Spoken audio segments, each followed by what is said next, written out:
Hello दोस्तों, स्वागत है आपका मेरे यूट्यूब चैनल परीक्षा प्लान में। तो कैसे हैं आप लोग? आई होप अच्छे होंगे। तो आज से एसएसटी के प्रीवियस ईयर के क्वेश्चन में सॉल्व करवाऊंगी। ये जो पेपर है ये 2012 वाला है और इसी पेपर से मैं शुरुआत कर रही हूँ और 2024 तक जितने भी पेपर हुए हैं उन सभी के एसएसटी के क्वेश्चन में सॉल्व करवा दूंगी। एसएसटी की जो मॉक टेस्ट की सीरीज चल रही थी उसे मैं बाद में कंटिन्यू करूंगी, क्योंकि पहले प्रीवियस ईयर के क्वेश्चन पढ़ना जरूरी है। प्रीवियस ईयर के क्वेश्चन से आपको क्वेश्चन का तरीका पता चल जाता है और कई बार ये प्रश्न रिपीट भी हो जाते हैं, इसलिए आपको सभी प्रीवियस ईयर के क्वेश्चन पढ़ लेना है। एसएसटी वाला जो पार्ट है वो 60 नंबर का है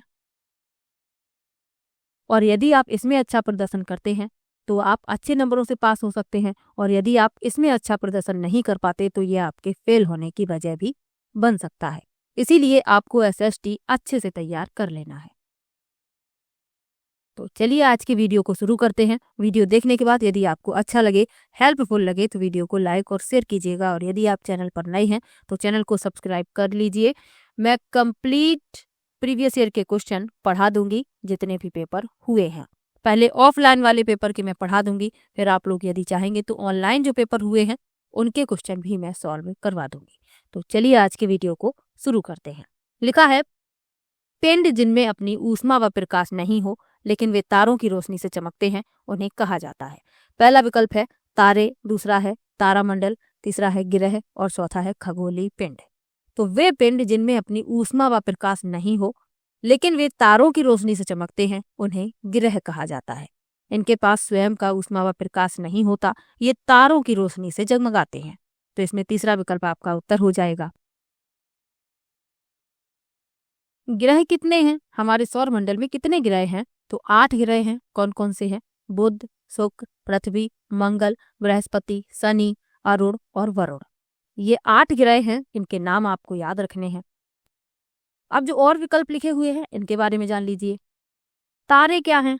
जो तारे हैं इनके पास अपना स्वयं का ऊष्मा व प्रकाश होता है और ये बड़ी मात्रा में इसे उत्सर्जित भी करते हैं। जो सूर्य है ये एक तारा ही है, तो ये भी आपको याद रखना है। तारामंडल क्या है? तो तारामंडल तारों का समूह है। और खगोलीय पिंड क्या है?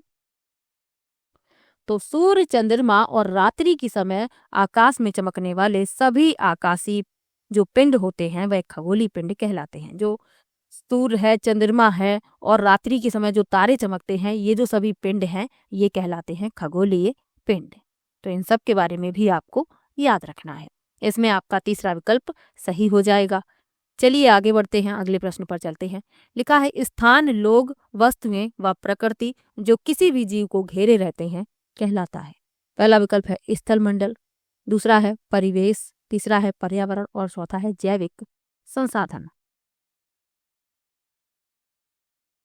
तो स्थान, लोग, वस्तुएं व प्रकृति जो किसी भी जीव को घेरे रहते हैं पर्यावरण कहलाता है। तीसरा विकल्प इसमें सही हो जाएगा।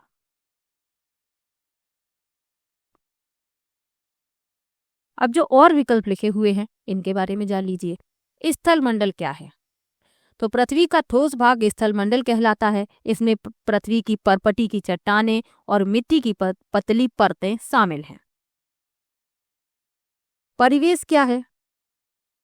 परिवेश की परिभाषा किसी विशेष व्यक्ति, स्थान या चीज के आसपास की हर चीज को संदर्भित करती है। और जैविक संसाधन क्या है? तो ये जीव मंडल से प्राप्त होते हैं और इनमें जीवन होता है, जैसे वनस्पति, जीव, मत्स्य पालन, पशुधन, मनुष्य, ये सभी क्या है? ये जैविक संसाधन है। तो इन सब के बारे में भी आपको याद रखना है। इसमें आपका तीसरा विकल्प सही है। चलिए आगे बढ़ते हैं। लिखा है, जब किसी व्यक्ति या समूह को किसी प्रतिरूप यानी इमेज के साथ जोड़ दिया जाता है उसे कहा जाता है। पहला है भेदभाव, दूसरा है रूढ़िबद्ध, तीसरा है प्रताड़ित और चौथा है मूर्ति।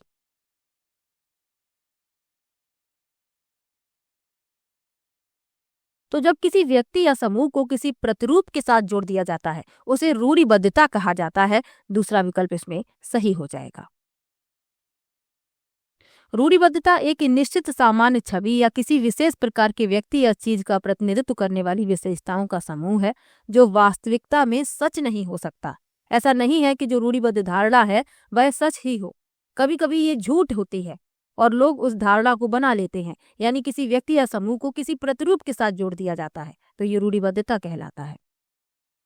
और जो विकल्प लिखे हुए हैं इनके बारे में जान लीजिए। भेदभाव क्या है? तो भेदभाव उन समूहों, वर्गों या अन्य श्रेणियों के आधार पर मनुष्यों के बीच अनुचित भेद करने का कार्य है। प्रताड़ित करना क्या है? किसी व्यक्ति, जानवर या किसी वस्तु के प्रति क्रूर या विचारहीन होना, ये प्रताड़ित कहलाता है। और मूर्ति यहाँ पर लिखा हुआ है यानी कि स्टैचू, तो इसका अर्थ आप लोग जानते ही हैं। इसमें आपका दूसरा विकल्प सही हो जाएगा। चलिए आगे बढ़ते हैं। लिखा है कित्तूर के ब्रिटिश विरोधी आंदोलन का नेतृत्व किसने किया? पहला है अहिल्याबाई होलकर, दूसरा है रानी लक्ष्मीबाई, तीसरा है रानी चन्नम्मा और चौथा है नाना फादनीस।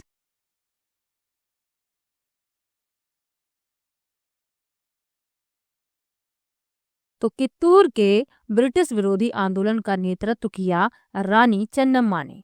तीसरा विकल्प इसमें सही हो जाएगा। जब अंग्रेजों ने कित्तूर के छोटे से राज्य पर कब्जा करने की कोशिश की तो रानी चन्नम्मा ने हथियार उठाए और ब्रिटिश विरोधी प्रतिरोध आंदोलन का नेतृत्व किया।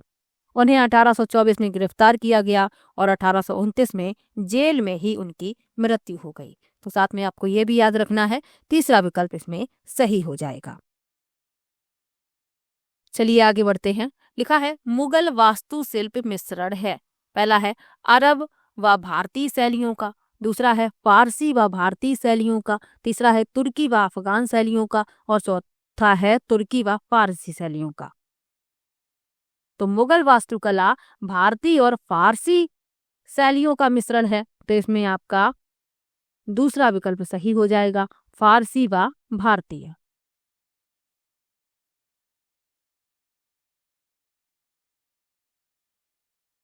चलिए आगे बढ़ते हैं। लिखा है संसाधन जो किसी क्षेत्र में पाए जाते हैं परंतु जिनका अभी उपयोग नहीं किया गया उन्हें कहा जाता है। पहला है संभावित संसाधन, दूसरा है वास्तविक संसाधन, तीसरा है बेकार संसाधन और चौथा है मूल्यवान संसाधन। तो हमारे पर्यावरण में उपलब्ध प्रत्येक वस्तु जिसका उपयोग हमारी आवश्यकताओं की पूर्ति के लिए किया जाता है संसाधन कहलाते हैं। अब इसमें पूछा गया है कि संसाधन जो किसी क्षेत्र में तो पाए जाते हैं परंतु जिनका अभी उपयोग नहीं किया गया उन्हें कहा जाता है संभावित संसाधन। पहला विकल्प इसमें सही हो जाएगा।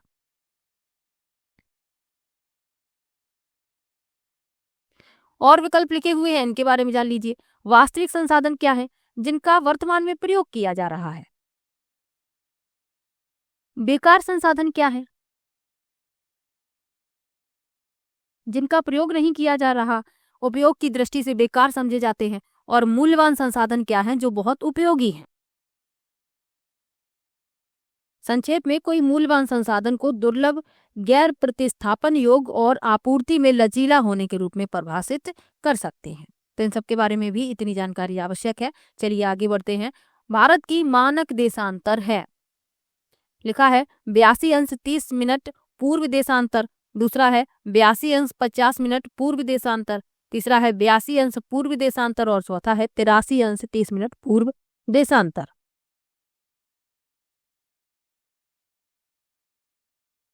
तो भारत की मानक देशांतर है 82 अंश 30 मिनट पूर्वी देशांतर, जो पूरे देश के लिए समय निर्धारित करती है। पहला विकल्प इसमें सही हो जाएगा। चलिए आगे बढ़ते हैं। लिखा है जब कोई शिलाखंड दबाव व कठोरता के कारण परतदार सेल में बदल जाते हैं उन्हें कहते हैं। पहला है आग्नेय सेल, दूसरा है कायांतरित सेल, तीसरा है अवसादी सेल और चौथा है प्रारंभिक सेल। तो चट्टानें या सेलें 3 प्रकार की होती हैं, आग्नेय, अवसादी और कायांतरित। आग्नेय सेल क्या है? तो आग्नेय सेल वे सेलें होती हैं जब पिघली हुई मैग्मा या लावा ठंडी होकर जम जाती है, तो ये आग्नेय सेल कहलाती हैं। अवसादी सेल क्या होती हैं? तो अवसादी सेल वे सेलें होती हैं जो तलछट या जमाव के कारण बनती हैं। कायांतरित सेल क्या होती हैं? तो ये तब बनती हैं जब मौजूदा चट्टानें गर्मी, दबाव व प्रतिक्रियाशील तरल पदार्थ जैसे गर्म खनिज युक्त पानी से परिवर्तित हो जाती हैं। तो ये कहलाती हैं कायांतरित सेल, यानी कि तापमान और दबाव के कारण जो सेलें परिवर्तित हो जाती हैं वह कायांतरित सेलें कहलाती हैं। अब इसमें पूछा गया है कि जब कोई शिलाखंड दबाव व कठोरता के कारण परतदार सेल में बदल जाते हैं उन्हें कहते हैं अवसादी सेल। अब अवसादी सेल क्यों सही है? क्योंकि इसमें लिखा हुआ है कि परतदार सेलों में बदल जाती हैं और परतदार सेलें अवसादी सेलें होती हैं, तो तीसरा विकल्प इसमें सही हो जाएगा। चलिए आगे बढ़ते हैं। लिखा है जब राज्य धार्मिक क्रियाओं में किसी प्रकार का हस्तक्षेप नहीं करता उसे कहा जाता है। पहला है स्वेच्छाधारी, दूसरा है धर्मनिरपेक्षता, तीसरा है प्रभुसत्ता और चौथा है राजतंत्र।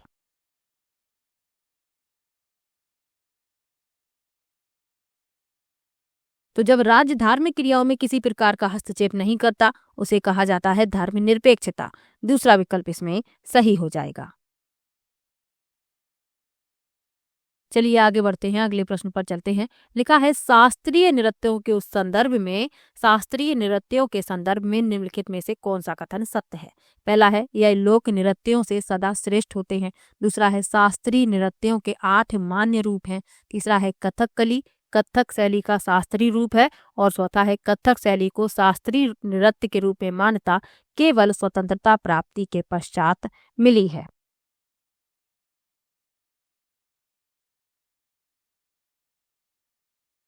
तो शास्त्रीय नृत्य कितने हैं? 9 शास्त्रीय नृत्य हैं। कौन कौन से हैं? भरतनाट्यम, मणिपुरी, कथक, ओडिसी, कथकली, मोहिनीअट्टम, कुचिपुड़ी, सत्रिया और छऊ। ये 9 शास्त्रीय नृत्य हैं। अब इसमें कहा गया है कि कौन सा कथन सत्य है। तो इसमें आपका चौथा विकल्प सही है। कथक शैली को शास्त्रीय नृत्य के रूप में मान्यता केवल स्वतंत्रता प्राप्ति के पश्चात मिली और जो कथक नृत्य है इसका संबंध उत्तर प्रदेश से है, तो ये भी आपको याद रखना है। चलिए आगे बढ़ते हैं, अगले प्रश्न पर चलते हैं। लिखा है भारतीय स्वतंत्रता संग्राम में दांडी यात्रा को किसकी शुरुआत माना जाता है? पहला है भारत छोड़ो आंदोलन, दूसरा है सविनय अवज्ञा आंदोलन, तीसरा है स्वदेशी आंदोलन और चौथा है होम रूल आंदोलन।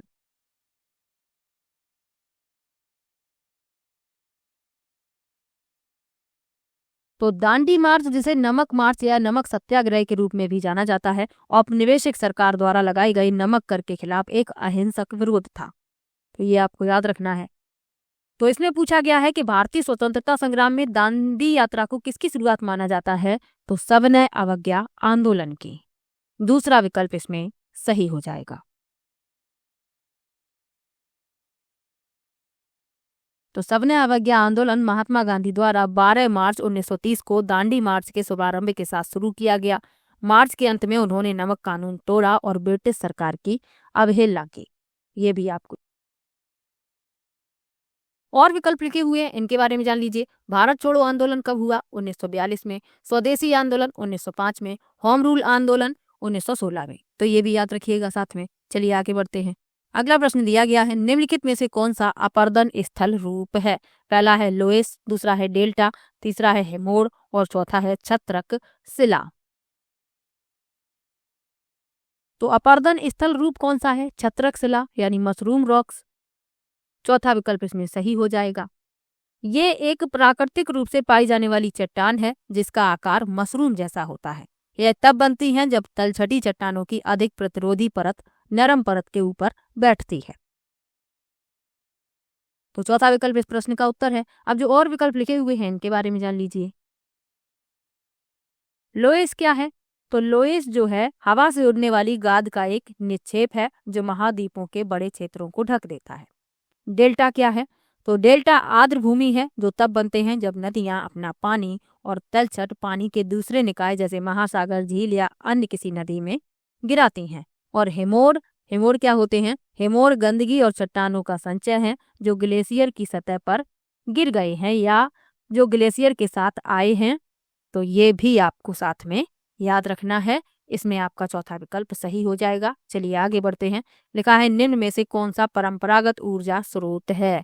पहला विकल्प है जीवाश्म ईंधन, दूसरा है हवा यानी पवन, तीसरा है सौर ऊर्जा और चौथा है ज्वारीय ऊर्जा।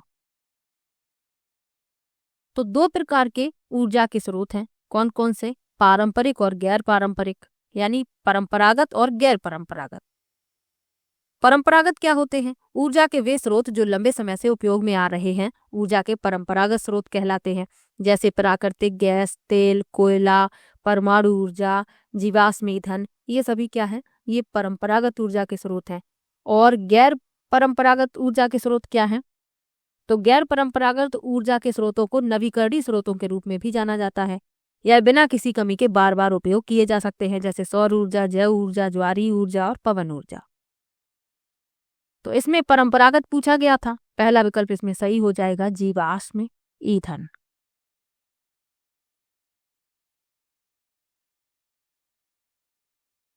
और ये भी साथ में याद रखिएगा कि कोयला, तेल, प्राकृतिक जैसे जो जीवाश्म ईंधन है ये ऊर्जा के गैर नवीकरणीय स्रोत हैं, तो ये भी याद रखिएगा।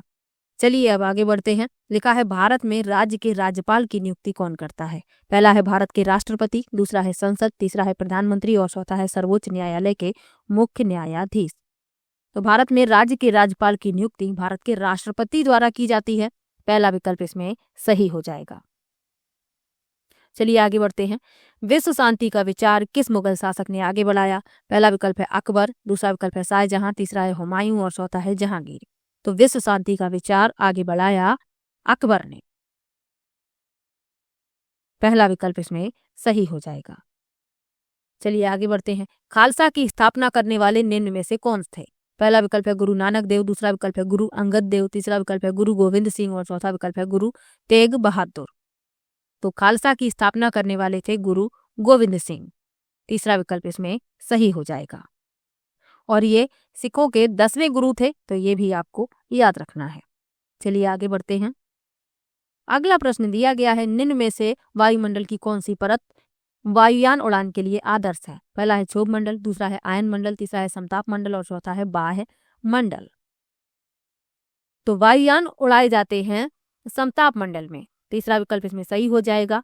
इसी में ओजोन परत पाई जाती है। जो समताप मंडल है ये मौसमी घटनाओं से मुक्त है, तो इसीलिए इसमें हवाई जहाज उड़ाए जाते हैं, तीसरा विकल्प इसमें सही है। मौसम संबंधी सभी घटनाएं क्षोभ मंडल में संपन्न होती हैं। जो आयन मंडल है यह संचार और नेविगेशन के लिए उपयोग की जाने वाली रेडियो तरंगों को परावर्तित और संशोधित करता है। और बाह्य मंडल सबसे ऊपरी परत है, तो इन सब के बारे में भी याद रखिए, इसमें आपका तीसरा विकल्प सही हो जाएगा। चलिए आगे बढ़ते हैं। भारतीय संविधान के अनुच्छेद 21 का संबंध है? पहला विकल्प है धार्मिक स्वतंत्रता के अधिकार से, दूसरा है समानता के अधिकार से, तीसरा है जीवन के अधिकार से और चौथा है संवैधानिक उपचार के अधिकार से। तो भारतीय संविधान के अनुच्छेद 21 का संबंध है जीवन के अधिकार से, तीसरा विकल्प इसमें सही हो जाएगा। मौलिक अधिकारों की संख्या कितनी है? तो 6 मौलिक अधिकार हैं। पहला है समानता का अधिकार, यह अनुच्छेद 14 से 18 तक है। दूसरा है स्वतंत्रता का अधिकार, यह अनुच्छेद 19 से 22 तक है। तीसरा है शोषण के विरुद्ध अधिकार, यह अनुच्छेद 23 से 24 तक है। धार्मिक स्वतंत्रता का अधिकार अनुच्छेद 25 से 28 और सांस्कृतिक तथा शिक्षा संबंधी अधिकार अनुच्छेद 29 से 30 और संवैधानिक उपचारों का अधिकार अनुच्छेद 32। तो साथ में ये भी याद रखिएगा। चलिए आगे बढ़ते हैं, अगले प्रश्न पर चलते हैं।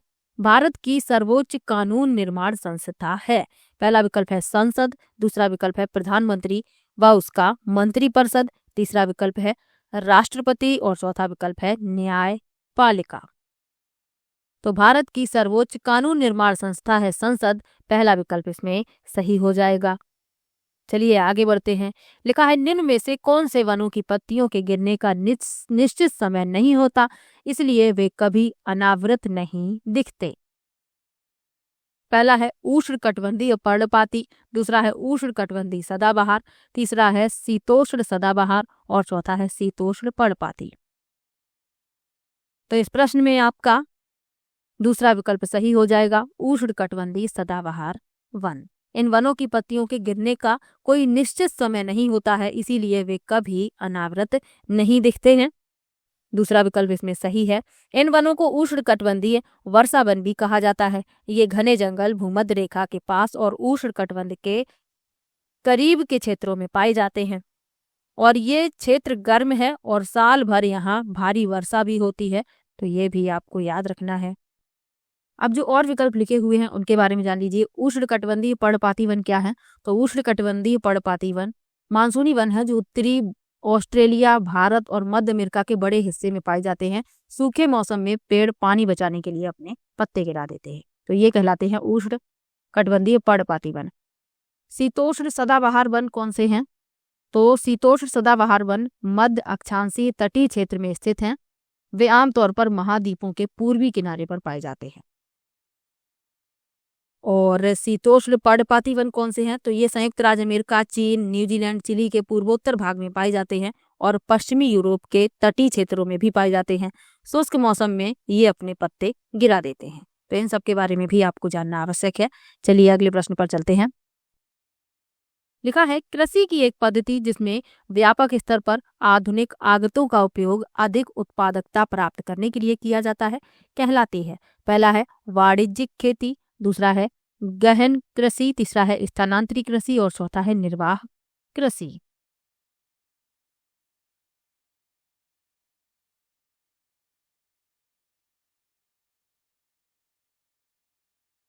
तो कृषि की एक पद्धति जिसमें व्यापक स्तर पर आधुनिक आगतों का उपयोग अधिक उत्पादकता प्राप्त करने के लिए किया जाता है वाणिज्यिक खेती कहलाती है। पहला विकल्प इसमें सही हो जाएगा। और विकल्प लिखे हुए हैं, इनके बारे में जान लीजिए। गहन कृषि क्या है? तो कम मात्रा में श्रम और पूंजी का उपयोग करके फसल की कृषि की एक प्रणाली है। स्थानांतरित कृषि क्या है? तो स्थानांतरित कृषि कृषि की एक ऐसी प्रणाली है जिसमें भूमि के एक भूखंड को साफ किया जाता है, थोड़े समय के लिए कृषि की जाती है, फिर छोड़ दिया जाता है। यानी कि इसमें क्या किया जाता है कि जो घास है, खरपतवार है, उग आता है, उसे काट कर वहीं जला दिया जाता है और जो राख मिलती है उसे उसी भूमि में मिलने दिया जाता है और फिर उस पर बीज छिड़क दिए जाते हैं, खेती की जाती है और एक साथ कई फसलें उगा ली जाती हैं। स्थानांतरित कृषि को झूम खेती, कर्तन व दहन कृषि भी कहा जाता है। निर्वाह कृषि किसे कहते हैं? तो निर्वाह कृषि वह कृषि है जो किसान के निर्वाह के लिए पर्याप्त भोजन का उत्पादन करती है, लेकिन अन्य लोगों को बेचने के लिए फसल का उत्पादन नहीं होता है। निर्वाह कृषि में सिर्फ किसान जो है अपने खाने के लिए ही पर्याप्त जो अनाज होता है वही उगा पाता है निर्वाह कृषि में। तो ये भी याद रखिएगा, इसमें आपका पहला विकल्प सही है। चलिए आगे बढ़ते हैं। लिखा है जब बहुत सी औद्योगिक इकाइयां एक दूसरे के नजदीक स्थित होती हैं और अपनी नजदीकी का लाभ उठाती हैं, यह कहलाता है। पहला है औद्योगिक तंत्र, दूसरा है औद्योगिक क्षेत्र, तीसरा है बाजार अर्थव्यवस्था और चौथा है असेंबली लाइन।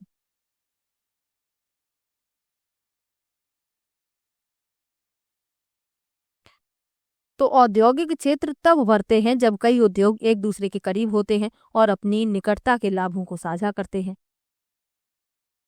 तो यही तो इसमें पूछा गया है कि जब बहुत सी इकाइयां एक दूसरे के नजदीक स्थित होती हैं और नजदीकी का लाभ उठाती हैं तो यह औद्योगिक क्षेत्र कहलाता है। दूसरा विकल्प इसमें सही हो जाएगा।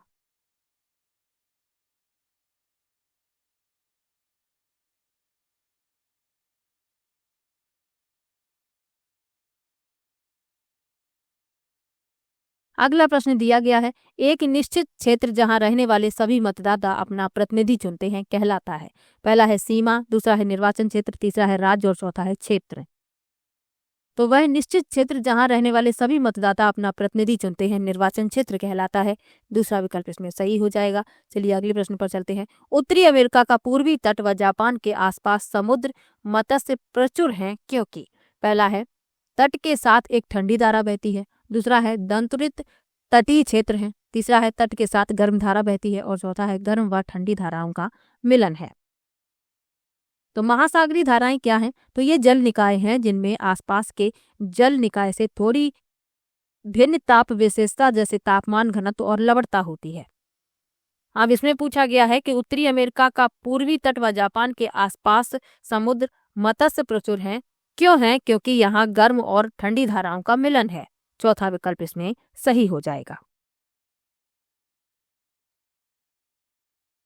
क्योंकि जिन क्षेत्रों में गर्म व ठंडी धाराएं मिलती हैं उनमें उच्च जैविक उत्पादकता होती है। गर्म और ठंडी धाराओं का मिश्रण ऑक्सीजन को फिर से भरने में मदद करता है और मछली की आबादी के लिए प्राथमिक भोजन प्लवक के विकास को बढ़ावा देता है। तो इसीलिए ये जो क्षेत्र हैं ये मत्स्य प्रचुर हैं। चौथा विकल्प इस प्रश्न का उत्तर है। चलिए आगे बढ़ते हैं। विश्व की 80% से अधिक जनसंख्या निवास करती है। पहला है एशिया व अफ्रीका में, दूसरा है एशिया व दक्षिण अमेरिका में, तीसरा है उत्तरी अमेरिका व एशिया में और चौथा है एशिया व यूरोप में। तो विश्व की 80% से अधिक जनसंख्या निवास करती है एशिया व अफ्रीका में। पहला विकल्प इसमें सही हो जाएगा।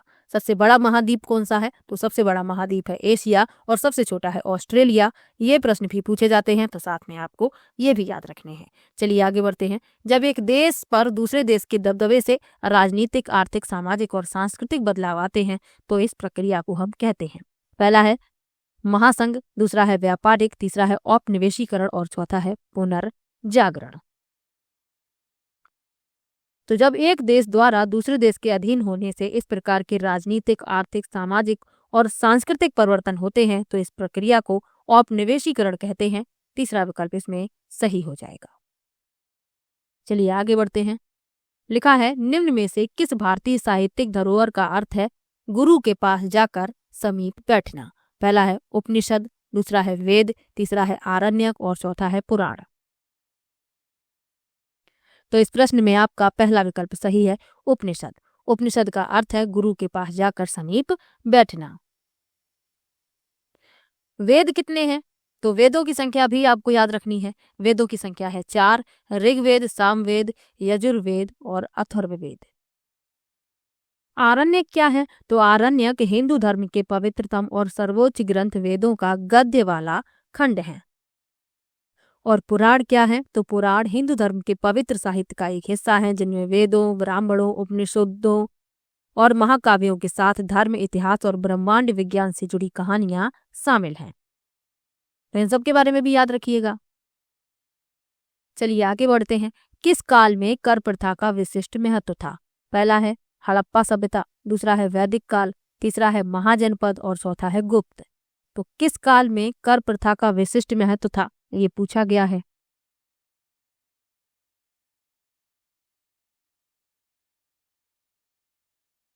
तो इस प्रश्न में आपका तीसरा विकल्प सही है, महाजनपद। चलिए आगे बढ़ते हैं। भारत में मुंडा जनजाति किस क्षेत्र में निवास करती है? पहला विकल्प है छोटा नागपुर, दूसरा है बस्तर, तीसरा है दुर्ग और चौथा है कुल्लू। तो भारत में छोटा नागपुर में मुंडा जनजाति निवास करती है। पहला विकल्प इसमें सही हो जाएगा। अगला प्रश्न है पृथ्वी द्वारा सूर्य के चारों ओर घूमने को कहा जाता है। पहला है घूर्णन, दूसरा है परिक्रमण, तीसरा है कच्ची समतल और चौथा है प्रदीप्त व्रत। तो पृथ्वी द्वारा सूर्य के चारों ओर घूमना परिक्रमण कहलाता है। दूसरा विकल्प इसमें सही हो जाएगा।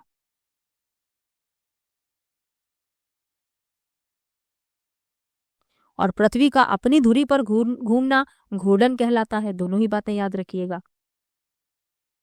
कच्छी समतल क्या है? इन सब के बारे में भी जान लीजिए। कच्छी समतल क्या है? तो पृथ्वी से गुजरने वाले तल को इसका कच्छी तल कहा जाता है।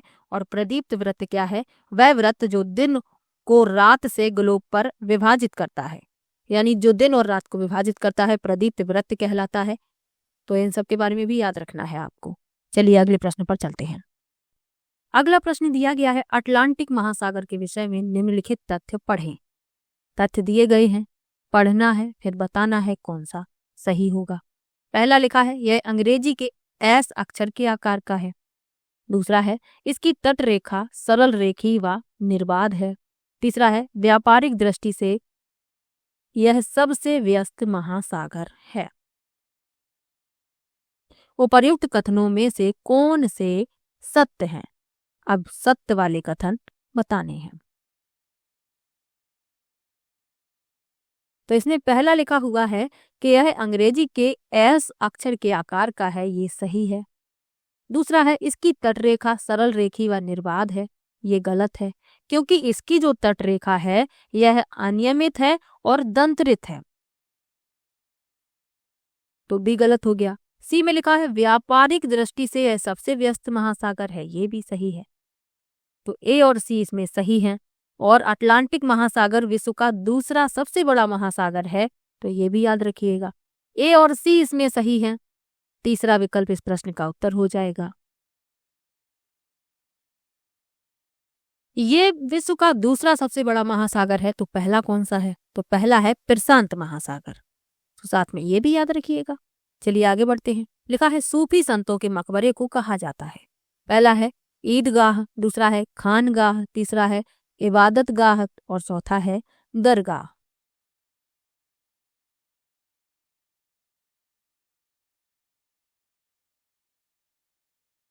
तो सूफी संतों के मकबरों को दरगाह कहा जाता है। चौथा विकल्प इसमें सही हो जाएगा। चलिए आगे बढ़ते हैं। लिखा है निम्नलिखित में से कौन सा पुरापाषाण स्थल है? पहला है इनाम गांव, दूसरा है हल्लूर, तीसरा है भीमबेटका और चौथा है बुर्ज होम। तो पुरापाषाण स्थल पूछा गया है भीमबेटका, तीसरा विकल्प इसमें सही हो जाएगा। और विकल्प लिखे हुए हैं, इनके बारे में जान लीजिए। इनाम गांव जो है ये पुरातात्विक स्थल है और इनाम गांव से गेहूं, जौ, दाल, बाजरा, तिल के अवशेष मिले हैं। हल्लूर जो है ये नवपाषाण स्थल है और यह आंध्र प्रदेश में स्थित है। भीमबेटका की गुफाओं की खोज 1957-58 में की गई थी और बुर्ज होम जो है यह नवपाषाण स्थल पुरातात्विक स्थल है, तो ये भी याद रखिएगा और जम्मू और कश्मीर में स्थित है। तो इन सब के बारे में याद रखिए। इसमें पुरापाषाण स्थल पूछा गया था, तीसरा विकल्प इस प्रश्न का उत्तर है। चलिए आगे बढ़ते हैं। मौर्य शासक अशोक द्वारा लड़ी गई लड़ाई का स्थल कलिंग वर्तमान में कहाँ है? पहला है कर्नाटक, दूसरा है उड़ीसा, तीसरा है केरल और चौथा है आंध्र प्रदेश। तो मौर्य शासक अशोक द्वारा लड़ी गई लड़ाई का स्थल कलिंग वर्तमान में ओडिशा में है। दूसरा विकल्प इसमें सही हो जाएगा। चलिए आगे बढ़ते हैं और ये भी साथ में याद रखिएगा कि अशोक के 13वें शिलालेख में कलिंग युद्ध का वर्णन किया गया है, तो ये भी याद रखिएगा। अशोक के पिता का नाम क्या था? बिंदुसार था। चलिए आगे बढ़ते हैं। मानचित्र को समझने की सर्वव्यापी भाषा को समझा जा सकता है। पहला है रूढ़ि चिन्हों द्वारा, दूसरा है रेखा चित्रों द्वारा, तीसरा है वर्णमाला अक्षरों द्वारा और चौथा है विषय संबंधी मानचित्रों द्वारा। तो मानचित्र को समझने की सर्वव्यापी भाषा को रूढ़ि चिन्हों द्वारा समझा जा सकता है। पहला विकल्प इसमें सही हो जाएगा। अगला प्रश्न दिया गया है निम्न में से कौन सा विविधता को बढ़ावा देता है? पहला है अपनी मातृभाषा में बोलना, दूसरा है अपने त्योहारों को मनाना, तीसरा है अपने गांव जाना और चौथा है रेलगाड़ी में यात्रा करना।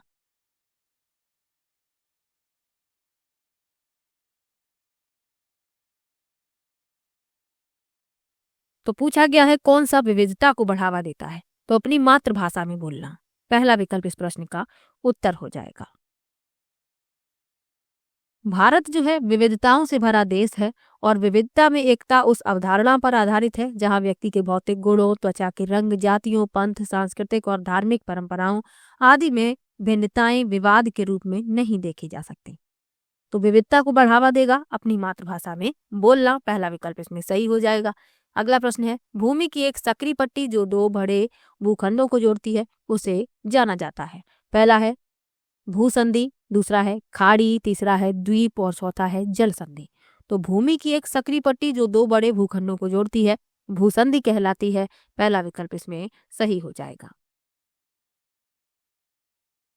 इन सब के बारे में भी जान लीजिए। खाड़ी क्या होता है? तो खाड़ी समुद्र का हिस्सा है जो भूमि में प्रवेश करती है। और द्वीप क्या है? तो द्वीप पानी से घिरे भूमि का एक पिंड है। और जल संधि क्या है? तो जल संधि पानी का एक संकीर्ण निकाय है जो पानी के दो बड़े पिंडों को जोड़ता है। तो इन सब के बारे में भी याद रखिएगा। चलिए आगे बढ़ते हैं। लिखा है सन 2012 निम्नलिखित में से किस प्रकार से भी लिखा जा सकता है?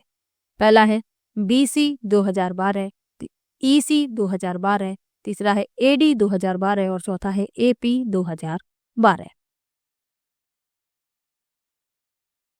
तो सन 2012 लिखा जा सकता है AD 2012, यानी कि एनो डोमनी, जिसका अर्थ है प्रभु के वर्ष में।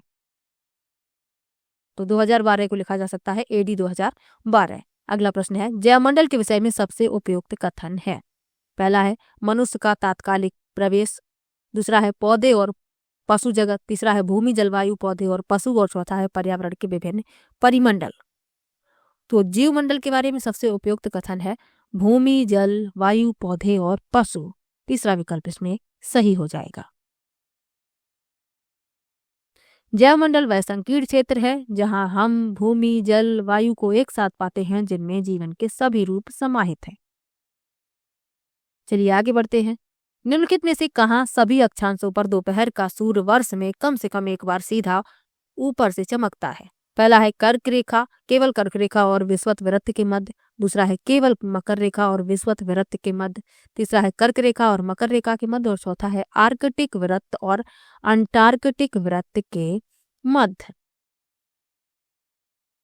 तो पूछा गया है कि निम्नलिखित में से कहाँ सभी अक्षांशों पर दोपहर का सूर्य वर्ष में कम से कम एक बार सीधा ऊपर से चमकता है? तो कर्क रेखा और मकर रेखा के बीच, यानी कि तीसरा विकल्प इसमें सही हो जाएगा।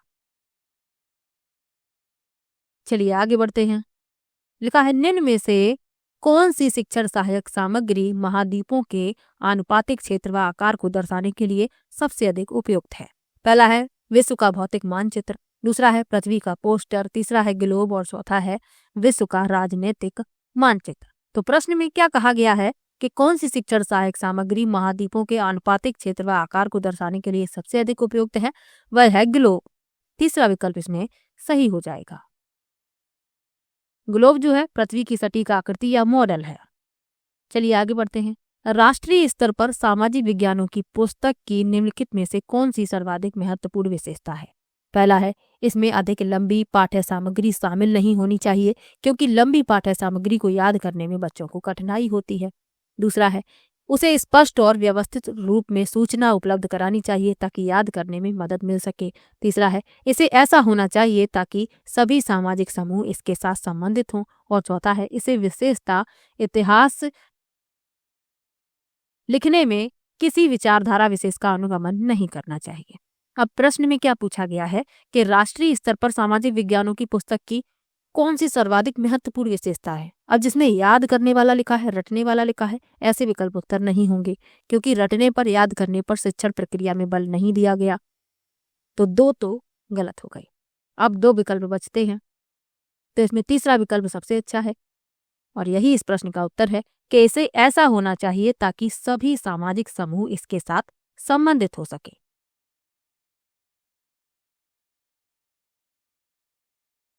चलिए आगे बढ़ते हैं। लिखा है प्रथम पीढ़ी के अधिगमकर्ता के अभिभावक शिक्षक अभिभावक संघ यानी पीटीए में अपने बच्चों की शैक्षिक समस्याओं से निपटने में अपनी अयोग्यता को अभिव्यक्त करते हैं एक शिक्षक के रूप में आप। पहला विकल्प है उन्हें प्रौढ़ शिक्षा के लिए स्थापित केंद्रों में जाने के लिए कहेंगे।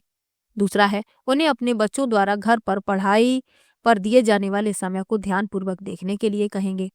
तीसरा है उन्हें यह बताते हुए तसल्ली देंगे कि अपने बच्चे के बारे में उनका ज्ञान उन बच्चों से व्यवहार करने में सहायता करने के लिए सर्वाधिक महत्वपूर्ण है। और चौथा है उन्हें घर पर विभिन्न प्रकार की अधिगम सामग्री से समृद्ध वातावरण उपलब्ध कराने के लिए कहेंगे।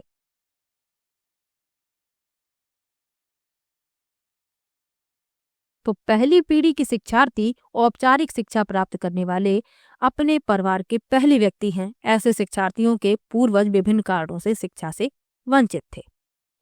अब इसमें पूछा गया है कि एक शिक्षक के रूप में आप क्या करेंगे यदि शिक्षक अभिभावक संघ में जो प्रथम पीढ़ी के अधिगमकर्ता के अभिभावक हैं अपने बच्चों की शैक्षिक समस्याओं से निपटने के लिए अपनी अयोग्यता को व्यक्त करते हैं, तो एक शिक्षक के रूप में आप क्या करेंगे?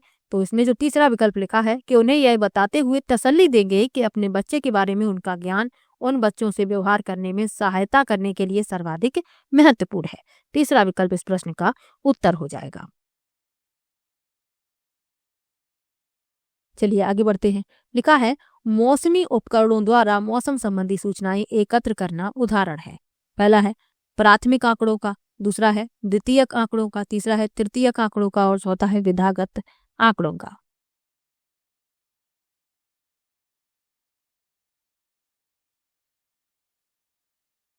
तो मौसमी उपकरणों के द्वारा मौसम संबंधी सूचनाएं एकत्र करना उदाहरण है प्राथमिक आंकड़े का। पहला विकल्प इसमें सही हो जाएगा। प्राथमिक आंकड़े क्या होते हैं? एक स्रोत को प्राथमिक स्रोत के रूप में तब माना जाता है जब इसमें नई उत्पन्न जानकारी, शोध का मूल कार्य या पूर्व ज्ञात तथ्यों की एक नई व्यवस्था है। दस्तावेज मूल शोध का पहला और अक्सर एकमात्र प्रकाशित रिकॉर्ड है। तो ये आपको याद रखना है। और इसमें यही तो कहा गया है कि मौसम संबंधी सूचनाएं एकत्र करना यानी डेटा एकत्र करना। तो प्राथमिक आंकड़ों का पहला विकल्प इसमें सही हो जाएगा। चलिए आगे बढ़ते हैं। लिखा है सामाजिक विज्ञान की शिक्षिका अक्सर वस्तुनिष्ठ प्रकार वाला रूपात्मक आकलन करती हैं, लेकिन उसे उसके द्वारा विकसित परीक्षण की विश्वसनीयता पर शंका है। इस प्रकार के आकलन की विश्वसनीयता को बढ़ाने के लिए क्या करना चाहिए? पहला है मानकीकृत परीक्षण का प्रयोग। दूसरा है एससीईआरटी द्वारा प्रकाशित उदाहरण रूपी पुस्तिकाओं में दिए गए प्रश्नों का प्रयोग करना। तीसरा है यह पता लगाना कि अन्य शिक्षक क्या करते हैं। और चौथा है प्रश्नों की संख्या बढ़ाना। तो इसमें आपका पहला विकल्प सही हो जाएगा, मानकीकृत परीक्षण का प्रयोग। मानकीकृत परीक्षण क्या होता है? तो मानकीकृत परीक्षण ज्ञान या परीक्षण की नई क्षमता के पूरे क्षेत्र से संबंधित हैं। ये परीक्षण विशेषज्ञों द्वारा अलग अलग समूहों की उपलब्धि की तुलना करने के लिए किए जाते हैं। पहला विकल्प इस प्रश्न का उत्तर हो जाएगा। चलिए आगे बढ़ते हैं। लिखा है सतत और व्यापक मूल्यांकन मुख्य रूप से फिल करना है पर बल देता है। पहला है बच्चे के सुधार के लिए लगातार परीक्षण करने। दूसरा है बच्चे के व्यवहार का सतत अवलोकन करने। तीसरा है मस्तिष्क, हृदय और हाथ की शिक्षा पर। और चौथा है कमजोर अयोग्य विद्यार्थियों को उच्च स्तर पर प्रोन्नत करने। तो सतत और व्यापक मूल्यांकन क्या है? सबसे पहले ये जान लीजिए। तो सतत एवं व्यापक मूल्यांकन विभिन्न परीक्षणों जैसे इकाई परीक्षण, अर्धवार्षिक परीक्षण तथा वार्षिक परीक्षण के माध्यम से छात्रों की क्षमताओं का निरंतर मूल्यांकन है तथा ये परीक्षण संज्ञानात्मक, भावात्मक और मनोचिकित्सा क्षेत्र पर ध्यान केंद्रित करते हैं। अब इसमें पूछा गया है कि सतत और व्यापक मूल्यांकन मुख्य रूप से बल देता है तो बच्चे के व्यवहार का सतत अवलोकन करने। दूसरा विकल्प इसमें सही हो जाएगा। चलिए आगे बढ़ते हैं। सामाजिक विज्ञान को बच्चों को फिल करना है के साथ लैस करना चाहिए। पहला है जेंडर के बारे में सामाजिक नियमों का पालन करने की योग्यता। दूसरा है सामाजिक दबावों को झेलने की योग्यता। तीसरा है स्वतंत्र रूप से चिंतन करने की योग्यता। और चौथा है सामाजिक व्यवहारों का बचाव करने की योग्यता। तो सामाजिक विज्ञान को बच्चों को स्वतंत्र रूप से चिंतन करने की योग्यता के साथ लैस करना चाहिए ताकि बच्चों की जो व्यापक सोच है उसे बढ़ावा मिले। तीसरा विकल्प इस प्रश्न का उत्तर हो जाएगा। चलिए आगे बढ़ते हैं। लिखा है सामाजिक विज्ञानों में योगात्मक आकलन में 51 विद्यार्थियों की कक्षा का मध्यांक 36 है। यह सुझाव देता है कि पहला विकल्प है अधिकांश विद्यार्थियों के अंक 36 से नीचे हैं। दूसरा है 25 विद्यार्थियों के अंक 36 के बराबर या ऊपर हैं। तीसरा है अधिकांश विद्यार्थियों ने 36-46 के बीच अंक प्राप्त किए हैं। और चौथा है उनके द्वारा 36% विषय वस्तु सीखी गई। तो सबसे पहले आपको मध्यांक पता होना चाहिए। तो मध्यांक या इसे ही माध्यिका कहते हैं, एक क्रमबद्ध आरोही या अवरोही संख्याओं की सूची में मध्य संख्या है, यानी कि जो बीच की संख्या होती है। अब इसमें पूछा गया है कि सामाजिक विज्ञानों में योगात्मक आकलन में 51 विद्यार्थियों की कक्षा का मध्यांक 36 है। यह सुझाव देता है कि 25 विद्यार्थियों के अंक 36 के बराबर या ऊपर हैं। दूसरा विकल्प इसमें सही हो जाएगा। योगात्मक मूल्यांकन क्या है या योगात्मक आकलन? तो योगात्मक आकलन से तात्पर्य संचयी आकलन से है, जो आमतौर पर एक इकाई या विषय के पूर्ण होने के बाद अंत में होता है। दूसरा विकल्प इस प्रश्न का उत्तर है। चलिए आगे बढ़ते हैं। लिखा है सामाजिक विज्ञानों के किसी शिक्षक के लिए कक्षा में हाल ही में हुई चर्चा के बारे में कौन सा तथ्य सर्वाधिक ध्यान देने योग्य है? पहला है विद्यार्थी सीधे ही अपने सह विद्यार्थियों से प्रश्न करने लगे थे। दूसरा है विद्यार्थियों ने अपने सह विद्यार्थियों को बीच ही में टोकना शुरू कर दिया था। तीसरा है कोई भी विद्यार्थी दूसरे विद्यार्थियों से पूर्ण रूपेण सहमत नहीं था। और चौथा है विद्यार्थियों ने सह विद्यार्थियों की बात सुनने से बिल्कुल मना कर दिया था। तो इसमें पूछा गया है कि सामाजिक विज्ञान के किसी शिक्षक के लिए कक्षा में हाल ही में हुई चर्चा के बारे में कौन सा तथ्य सर्वाधिक ध्यान देने योग्य है? तो विद्यार्थी सीधे ही अपने सह विद्यार्थियों से प्रश्न करने लगे थे। पहला विकल्प इसमें सही हो जाएगा। चलिए आगे बढ़ते हैं। सामाजिक विज्ञानों में सर्पिल पाठ्यचर्या का निम्नलिखित में से कौन सा लाभ है? पहला है गहन समझ के साथ और एक लंबी समयावधि के लिए संकल्पनाओं का संधारण। दूसरा है सभी विषयों में संकल्पनाओं का अनुप्रयोग करना। तीसरा है अंतर्वस्तु आधारित सीखने को विकसित करने वाले अवसरों को बढ़ाना। और चौथा है संकल्पनाओं को अधिक उद्देश्यपूर्ण और प्रासंगिक बनाना। अब आपको पता होना चाहिए कि सर्पिल पाठ्यचर्या क्या है। तो सर्पिल पाठ्यचर्या एक ऐसी तकनीक है जिसका उपयोग अक्सर शिक्षण में किया जाता है, जहां पहले किसी विषय के मूल तथ्यों को बिना विवरण की चिंता किए हुए सीखा जाता है। फिर जैसे जैसे सीखने की प्रगति होती है, अधिक से अधिक विवरण पेश किए जाते हैं। तो ये होता है सर्पिल पाठ्यचर्या। अब इसमें जो विकल्प सही है वह है पहला विकल्प, गहन समझ के साथ एक लंबी समयावधि के लिए संकल्पनाओं का संधारण। पहला विकल्प इस प्रश्न का उत्तर है। अगला प्रश्न दिया गया है, अभिवृत्ति और मूल्यों का आकलन करते समय सामाजिक विज्ञान के शिक्षक निम्नलिखित में से किस विवरण संकेत को अधिभार दे सकते हैं? पहला है दूसरों के विचारों को निष्क्रिय रूप से स्वीकार करना। दूसरा है प्रश्न पूछने के लिए स्वतंत्र महसूस करना। तीसरा है दूसरे बच्चों के साथ श्रेय की साझेदारी न करना। और चौथा है रोजाना शिक्षक का अभिवादन न करना। तो प्रश्न में पूछा गया है कि अभिवृत्ति और मूल्यों का आकलन करते समय सामाजिक विज्ञान के शिक्षक निम्नलिखित में से किस विवरण संकेत को अधिभार दे सकते हैं? तो प्रश्न पूछने के लिए स्वतंत्र महसूस करना, यानी कि जो शिक्षार्थी है बेझिझक होकर प्रश्न पूछे। दूसरा विकल्प इसमें सही हो जाएगा। चलिए आगे बढ़ते हैं। लिखा है निम्न में से कौन सा केंद्रीय माध्यमिक शिक्षा बोर्ड के फॉर्मेटिव मूल्यांकन के लिए सुझाव नहीं है?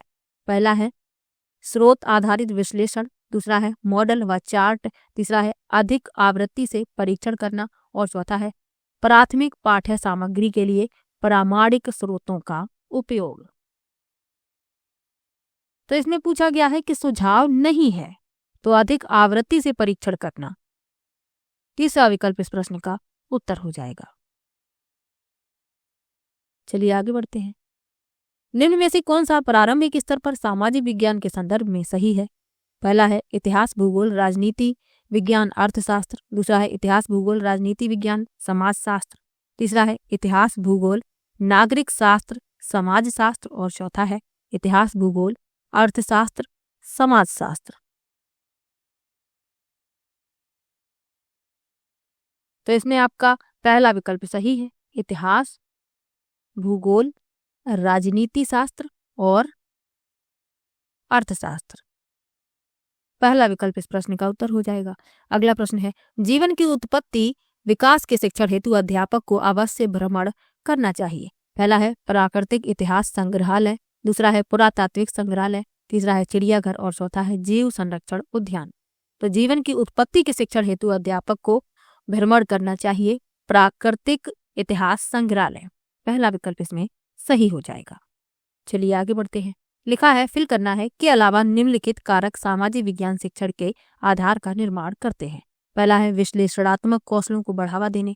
दूसरा है वैश्विक दुनिया में समायोजन के लिए सामाजिक कौशलों को बढ़ावा देने। तीसरा है पाठ्य सामग्री पर सूचनाओं को स्थानांतरित करने। और चौथा है समाज की आलोचनात्मक समझ विकसित करने। तो पूछा गया है के अलावा, तो इसमें आपका जो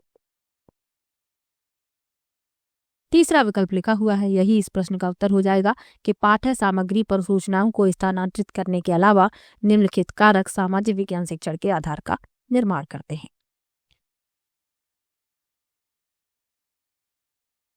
अगला प्रश्न दिया गया है लोकतांत्रिक राजतंत्र पढ़ाते समय सामाजिक विज्ञानों की शिक्षिका अपनी कक्षा से बातचीत करने के लिए स्थानीय कॉलेज से राजनीति विज्ञान के विशेषज्ञ को आमंत्रित करती हैं। इससे पहले कि विशेषज्ञ उसकी कक्षा से बातचीत करें, शिक्षिका को निम्नलिखित में से किसकी साझेदारी उनके साथ करनी चाहिए? पहला है कक्षा के लिए प्रस्तावित पाठ्य पुस्तक। दूसरा है इस प्रकरण पर आधारित आकलनों का प्रकार। तीसरा है कक्षा में कुछ विद्यार्थी ऐसे हैं जो आरक्षित श्रेणियों से संबंधित हैं।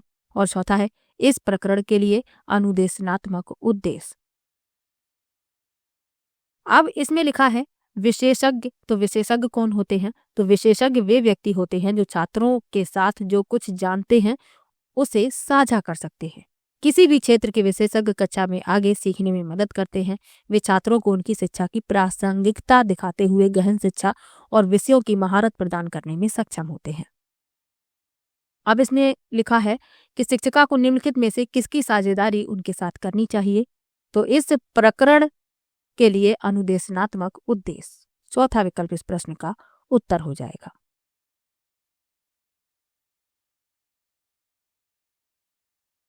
अगला प्रश्न है, एक कक्षा में कुछ आदिम जनजाति के बच्चे भी शामिल हैं तथा इसके कारण उस कक्षा में सांस्कृतिक विविधता का माहौल है। शिक्षक द्वारा इसका प्रभावी ढंग से इस्तेमाल करने हेतु निम्नलिखित में से कौन सा तरीका सबसे उपयुक्त होगा। पहला है आदिम जनजाति के विद्यार्थियों से कहना कि वे अपनी जनजाति के बारे में बताएं और पढ़ाए जाने वाले प्रकरणों के साथ उसे जोड़ना। दूसरा है स्वतंत्रता आंदोलन में बिरसा मुंडा जैसे स्वतंत्रता सेनानियों की भूमिका को उजागर करना। तीसरा है विद्यार्थियों से अपनी संस्कृति और उनके द्वारा सबसे अधिक मूल्यवान अथवा सम्मानित बिंदुओं से जुड़े प्रकरणों पर क्रियात्मक शोध करने के लिए कहना। और चौथा है आदिम जनजाति शिल्प कृतियों और पोशाकों को प्रदर्शित करना। तो इस प्रश्न में आपका तीसरा विकल्प उत्तर हो जाएगा कि विद्यार्थियों से अपनी संस्कृति और उनके द्वारा सबसे अधिक मूल्यवान अथवा सम्मानित बिंदुओं से जुड़े प्रकरणों पर क्रियात्मक शोध करने के लिए कहना। तीसरा विकल्प इस प्रश्न का उत्तर है। अगला प्रश्न है समाज विज्ञानों के नियामक मानदंड संबंधी आयाम निम्नलिखित आयामों में से किसे शामिल करते हैं। पहला है प्रासंगिकता, दूसरा है समानता, तीसरा है उपयोगिता और चौथा है अकाट्यता। तो इसमें आपका दूसरा विकल्प सही हो जाएगा, समानता।